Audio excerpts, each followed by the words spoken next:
আসসালামু আলাইকুম সবাইকে। এটা হচ্ছে মেকআপ প্রোডাক্ট রিভিউ পার্ট 2। এখন আমি বেশিরভাগই বিউটি গ্লেজের প্রোডাক্ট দেখাবো। এটা হচ্ছে বিউটি গ্লেজের একটা লিপ অয়েল। বিউটি গ্লেজের লিপ অয়েল নিয়ে তো আসলে নতুন করে বলার কিছু নেই, আপনারা সবাই জানেন মোটামুটি যারা ইউজ করেন।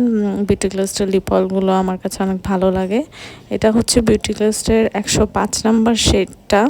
এটা আমি এর আগেও একবার কিনেছিলাম, তো আমার কাছে অনেক ভালো লাগছে দেখে আমি আবার কিনছি। এটার টেক্সচারটা অনেক থিক।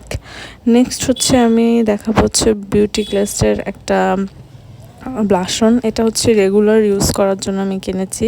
এটা হচ্ছে হ্যাপি আর শেড নাম্বার হচ্ছে B101। এটা আমার লাইট ওয়েট কালার। এটা আমার কাছে হচ্ছে রেগুলার ইউজ করার জন্য খুব বেস্ট লেগেছে। আমি একটু আপনাদেরকে হাতে সোয়াচ করে এটা দেখাচ্ছি। এটা ব্লেন্ড হয়ে যায় খুব সুন্দরভাবে। আমি এটা হাতে ব্লেন্ড করে আপনাদেরকে দেখাই।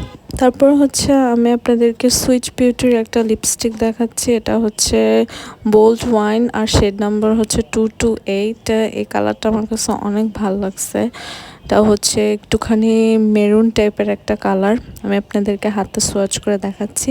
তারপর হচ্ছে বিউটি গ্লেজের আরেকটা লিপ লাইনার। এটা শেড নাম্বার হচ্ছে B113 সিনামন কালারটা। এটা আমি আপনাদেরকে হাতে একটু সোয়াচ করে দেখাচ্ছি। আমার কাছে বিউটি গ্লেজের আরও কয়টা লিপ লাইনার আছে, বাট এই কালারগুলো এখন ট্রেন্ডি, যার কারণে আমি এই কালারটা কিনেছি। এই কালারটাও দেখতে অনেক সুন্দর লেগেছে। নেক্সট ছিল আমার আই ম্যাজিকের আইল্যাশ কালারটা, যেটা আমার একদমই ভালো লাগে না। আর বিউটি গ্লেজের কিছু ব্ল্যাক হেডসের নোজ স্ট্রিপস। তো এই ছিল আমার মেকআপ প্রোডাক্ট রিভিউ পার্ট 2। ভিডিওটি ভালো লাগলে আমার চ্যানেলটিকে সাবস্ক্রাইব করে দিবেন। দেখা হবে আমার নেক্সট ব্লগে।